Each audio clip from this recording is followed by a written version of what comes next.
जो जनप्रतिनिधि क्षेत्र से हो जाता है, वो किसी भी दल का, वो किसी भी पार्टी का, तो सबसे पहले उसकी जिम्मेवारी अपने क्षेत्र की जनता के लिए उसकी जिम्मेवारी होती है कि हम अपने क्षेत्र की जनता को खुशहाल रखें। जब हमारे इंग्लैंड के प्राइम मिनिस्टर को जब कोरोना पॉजिटिव हो सकता है, वो त्रस्त हो सकते हैं, अमेरिका के लोग त्रस्त हो सकते हैं, तो उस मामला में तो आप बिहार जब देखेंगे तो कमियां थी, लेकिन अब उसको धीरे धीरे पूरा कर लिया गया है। और बिहार के सभी अस्पतालों में जांच की सुविधा, वेंटिलेटर्स की सुविधा, बेड की सुविधा सभी जगह बढ़ा करके एक कोरोना को यहाँ से बिहार से उखाड़ फेंकने के लिए भारतीय जनता पार्टी का भी कार्यकर्ता संकल्पित है। नमस्कार, भारत लाइव देख रहे हैं आप। मेरा नाम बिरजू कुमार सिंह है। देखिए, बिहार में विधानसभा चुनाव होने वाला है। कोरोना संक्रमण और बाढ़ जैसी समस्याओं के बीच चुनाव आयोग ने साफ कर दिया है कि चुनाव जो है तय समय पे होगा। इस बीच बहुत सारी बातें निकल के आ रही है, चाहे एनडीए हो या महागठबंधन की बात करें, और ख़ासकर युवा चेहरे को लेकर भी बहुत सारा संशय का विषय बना हुआ है, क्योंकि जिस तरीके से चिराग पासवान अपनी बातें यूँ कहें तो सरकार की कार्यशैली पर सवाल उठा रहे हैं, तो कहीं ना कहीं उन पर भी सवाल उठ रहा है। हालांकि उनके पिता रामविलास पासवान ने यह भी कह दिया कि आने वाले समय में मुख्यमंत्री बन सकते हैं, क्यों नहीं बन सकते, सवाल कहीं ना कहीं खड़ा होता है। देखिए, इस तमाम मुद्दे पर बातचीत करने के लिए हमारे साथ हैं अतुल कुमार, जो कि भाजपा युवा मोर्चा के राष्ट्रीय उपाध्यक्ष हैं और उसके साथ साथ महाराष्ट्र प्रभारी भी हैं। सबसे पहले तो बहुत बहुत स्वागत है सर आपका। बहुत बहुत धन्यवाद। सभी दर्शकों को नमस्कार। सर, क्या लगता है एनडीए में जिस तरीके से चिराग पासवान अपनी बातें सरकार के खिलाफ रख रहे हैं, ऐसे में एनडीए का भविष्य किस ओर जा रहा है? देखिए, एनडीए में लोग एकजुट हैं, और जहाँ तक रहा हमारे चिराग पासवान जी का, तो चिराग पासवान जी के इस लोकतंत्र में लोग स्वतंत्र हैं, लेकिन चूंकि वो एनडीए के हमारे घटक दल के सदस्य हैं, मुख्य रूप से सदस्य हैं, तो हम एनडीए के रूप में हमारे साथ लोक जनशक्ति पार्टी में जुड़े हुए हैं।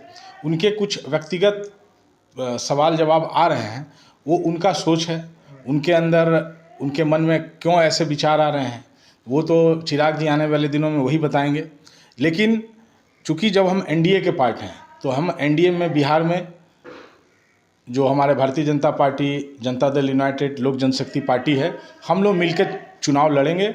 और जहां तक हमको लगता है कि आने वाले दिनों में ये भी तय हो जाएगा कि कौन पार्टी कितनी सीटों पे लड़ेगी, और जब सीटों का बंटवारा हो जाता है तो हमको नहीं लगता है कि कोई परेशानी आएगी। अभी उनके मन में ऐसा विषय आ रहा है, तो चूँकि वो लोक जनशक्ति पार्टी के अभी रामविलास जी के पुत्र हैं और अभी अपने पार्टी में सर्वोच्च पद पे बैठे हैं, तो मैं अभी आधिकारिक तौर पे उनकी चर्चा बहुत नहीं कर सकता हूं। हमारे पार्टी के वरिष्ठ, हमारे जदयू के वरिष्ठ लोग हैं जो इन विषयों को देख रहे हैं, जल्दी ही सब समाधान हो जाएगा। अच्छा, जब बिहार में कोई आपदा आता है, कभी चमकी बुखार हो या कोरोना का रूप लेकर आता है, तो कहीं ना कहीं स्वास्थ्य विभाग जो बिहार का है वो कटघरे में खड़े देती है। देखिए, आप आज स्वास्थ्य विभाग पे आप प्रश्न कर रहे हैं, आपका स्वाभाविक है, आप पत्रकारिता जगत से करना चाहिए, लेकिन जो स्वास्थ्य के क्षेत्र में बिहार में अच्छा काम भी हुआ है। आप जब कोरोना महामारी वैश्विक महामारी है, सिर्फ बिहार ही नहीं, देश के साथ साथ पूरी दुनिया में लोगों को प्रभावित करने का काम किया। जब एक बड़ा आपदा जब आता है, तो आप कितनी भी तैयारी में रहिए, तो समस्या आ जाती है। बिहार की जनता को भी समस्या हुई, लेकिन आज जब आप देखेंगे बिहार में नीतीश जी के नेतृत्व में, सुशील मोदी जी के नेतृत्व में और हमारे स्वास्थ्य मंत्री जी के नेतृत्व में, आज हम पर डे 1 लाख लोगों से ज़्यादा जांच करने की सुविधा बिहार में कर रहे हैं। आज हमारे जो मरीज जो बढ़ते थे, आज देखिए उनका दर देखिए वो घट रहा है, रिकवरी रेट ज़्यादा आ रहा है। तो जब इतनी बड़ी महामारी आई, तो हम सभी, सिर्फ बिहार की बात नहीं है, पूरे देश से लेकर ऑल ओवर, जब हमारे इंग्लैंड के प्राइम मिनिस्टर को जब कोरोना पॉजिटिव हो सकता है, वो त्रस्त हो सकते हैं, अमेरिका के लोग त्रस्त हो सकते हैं, तो उस मामला में तो आप बिहार जब देखेंगे तो कमियां थी, लेकिन अब उसको धीरे धीरे पूरा कर लिया गया है। और बिहार के सभी अस्पतालों में जांच की सुविधा, वेंटिलेटर्स की सुविधा, बेड की सुविधा सभी जगह बढ़ा करके एक कोरोना को यहाँ से बिहार से उखाड़ फेंकने के लिए भारतीय जनता पार्टी का भी कार्यकर्ता संकल्पित है, और बिहार की सरकार तो एकदम संकल्पित है कि कोरोना को बिहार से भगाना है। अच्छा, एनडीए महागठबंधन की बात करते, जिस तरीके से जीतन राम मांझी बातें अपनी बोल रहे हैं, क्या लगता है आने वाले समय में अगर पलड़ा बदले तो इधर स्वागत किया जाएगा? देखिए, राजनीति, चुनाव, ये संभावनाओं का खेल होता है, और राजनीति में जब चुनाव आता है तो बहुत से बरसाती मेंढक भी, कोई उस पार्टी में जाने के लिए, कोई उस पार्टी में जाने के लिए, जो व्यक्ति एक जगह स्थिर नहीं है, बिहार की जनता को दिग्भ्रमित कर रहा है, वैसे लोगों के बारे में प्रतिक्रिया देना मैं उचित नहीं समझता हूँ, जिनका कोई अस्तित्व नहीं है। चुनाव के समय में देखिएगा सबसे ज़्यादा हाथ पैर वही लोग मारते हैं। अच्छा, ये विपक्ष हुए, लेकिन सत्ता में बैठे भी लोग लगातार बीजेपी के नेता की बात करें, मिथिलेश तिवारी की बात कर रहे हैं, वो भी कहीं ना कहीं सरकार पे हमला बोल रहा है, उनको क्या कहेंगे आप? नहीं, सरकार पे हमला की बात नहीं है। जो जनप्रतिनिधि क्षेत्र से हो जाता हो, वो किसी भी दल का हो, वो किसी भी पार्टी का हो, तो सबसे पहले उसकी जिम्मेवारी अपने क्षेत्र की जनता के लिए उसकी जिम्मेवारी होती है कि हम अपने क्षेत्र की जनता को खुशहाल रखें। समस्या आने पे ऐसा नहीं है कि इस लोकतंत्र में यदि हम किसी पार्टी में हैं, किसी सत्ता पक्ष में हैं, तो ऐसा नहीं है कि हम अपने मुख्यमंत्री पे सवाल नहीं कर सकते हैं या हम अपने उप मुख्यमंत्री जी से सवाल नहीं कर सकते हैं। जब यदि हमारे मिथिलेश तिवारी जी विधायक हैं बैकुंठपुर से, उन्होंने सवाल अपने स्थानीय मुद्दा को लेकर के खड़ा किया होगा, तो ये राजनीति में चलता है। जब क्षेत्र की समस्या आएगी तो अपने यदि विधायक वो अपने मुख्यमंत्री से नहीं बोलेंगे, उप मुख्यमंत्री से नहीं विषय की चर्चा करेंगे, तो समाधान कहाँ से होगा? समाधान के लिए इस लोकतंत्र में आगे बोलना भी, आगे जानकारी भी देने की आवश्यकता है। और मिथिलेश तिवारी जी भारतीय जनता पार्टी के पुराने कार्यकर्ता हैं, उनके क्षेत्र में समस्या है, उन्होंने अपने मुख्यमंत्री जी को अवगत कराया है। तो ये अच्छा, आप संगठन से जुड़े हुए हैं, काफ़ी लंबे समय से हैं, संगठन किस तरह वर्चुअल संवाद में स्थापित कर पा रही है अपने आप को? देखिए, भारतीय जनता युवा मोर्चा का कार्यकर्ता हूँ, वर्षों से मैं भी काम कर रहा हूँ। देश में जो कोरोना काल है, आपको मालूम है कि सोशल डिस्टेंसिंग के साथ मास्क, सैनिटाइज़र की बात आज सरकार और प्रशासन कर रही है।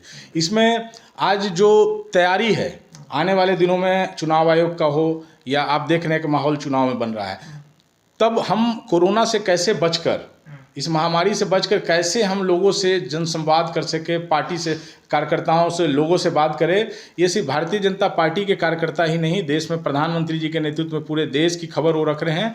और बिहार में हमारे भारतीय जनता पार्टी के जो वरिष्ठ नेता हैं, लगातार कोरोना से जो समस्याएं उत्पन्न हो रही है, इसका समाधान कैसे हो, भारतीय जनता पार्टी के कार्यकर्ताओं से भी संवाद कर रहे हैं और आम जनताओं से भी ये वर्चुअल के माध्यम से संवाद कर रहे हैं। जो अभी कोरोना काल चल रहा है, इसमें वर्चुअल माध्यम ही संवाद का ही एकमात्र माध्यम है जिसके माध्यम से हम लोग कर सकते हैं। और भारतीय जनता युवा मोर्चा का मैं कार्यकर्ता हूं।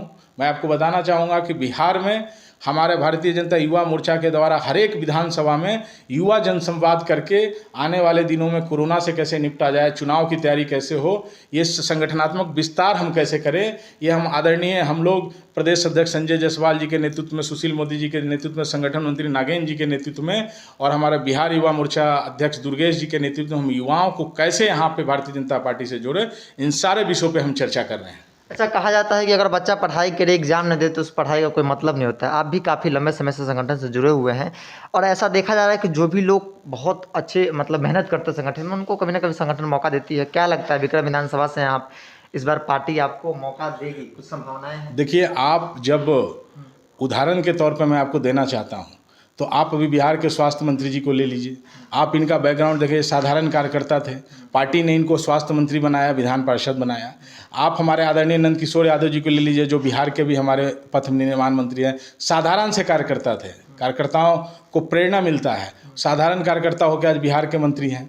आप राधा मोहन सिंह जी की बात कर लीजिए, अश्वनी चौबे जी की बात कर लीजिए, हमारे सुशील मोदी जी की बात कर लीजिए, उप मुख्यमंत्री जी के, जितने ऐसे लोग हैं जो कहीं ना कहीं कार्यकर्ता के तौर पे काम किए और भारतीय जनता पार्टी के शीर्ष नेतृत्व ने उनको आगे नेतृत्व करने का मौका दिया। जहाँ तक मेरी बात है, मैं अपने आप को सौभाग्यशाली मानता हूँ कि वार्ड अध्यक्ष से मैं राजनीति स्टार्ट किया और आज अपने संगठन का, जो विश्व की सबसे बड़ी संगठन है, उसका मैं पूरे देश का आदरणीय पूनम महाजन जी के नेतृत्व में मैं राष्ट्रीय उपाध्यक्ष हूँ और महाराष्ट्र का प्रभारी भी हूँ। तो मेरे इस संगठन में यदि आपने बोला कि कोई बच्चा पढ़ता है और पढ़ने के बाद उसके अच्छे जगह एडमिशन नहीं होता है, तो थोड़ा ये होता है। तो मैं वही आपको कहना चाहता हूँ कि हम लोगों का काम, संगठन में हम लोगों ने सीखा है कि जो काम भारतीय जनता पार्टी के द्वारा हम लोग को दिया गया है दिशा निर्देश, उसको सिर्फ पालन करना है। और बाकी हमारी चिंता, हमारे भारतीय जनता पार्टी के जो वरिष्ठ लोग बैठे हैं वो चिंता कर रहे हैं। और हमारे एकक भारतीय जनता पार्टी का जो कार्यकर्ता है वो विधायक बनने की ताकत रखता है, सांसद बनने की ताकत रखता है। और मुख्यमंत्री से लेकर के आज आपको उदाहरण के तौर पर हमारे देश के प्रधानमंत्री भी कोई बड़े घराने से नहीं आते थे, लेकिन आज देश के प्रधानमंत्री हैं। अमित शाह जी हमारे गृह मंत्री जी साधारण कार्यकर्ता होकर आज देश के गृह मंत्री हैं। जेपी नड्डा जी का जब आप इतिहास देखेंगे, पटना में जन्मे हमारे आदरणीय जेपी नड्डा जी साधारण कार्यकर्ता, आज देखिए भाजपा के राष्ट्रीय अध्यक्ष हैं। इस दल में आप काम करते रहिए, आपकी चिंता करने के लिए हमारे प्रदेश और राष्ट्र के लोग बैठे हैं, जो आपको मौका देंगे, कहीं ना कहीं आपको मौका देंगे, आपके क्षमता के अनुसार आपको मौका देंगे। बहुत बहुत धन्यवाद। जैसा कि आपने सुना है कि इस संगठन में आप अपने स्तर से काम करते रहिए और बाकी का जो भी है वो छोड़ दीजिए अगले के ऊपर, वो आपको जैसा काम कर रहे हैं वैसे आपको दिशा निर्देश मिलेगा और मौका मिलेगा। तो फिलहाल के लिए जुड़े भारत लाइव के साथ, नमस्कार। बढ़ाएं अपना कदम सक्सेस की ओर शिखर करियर इंस्टीट्यूट के साथ। शिखर करियर इंस्टीट्यूट पूर्वी भारत में एकमात्र कोचिंग संस्थान जो एक्सक्लूसिवली है मेडिकल एंट्रेंस एग्जाम के लिए।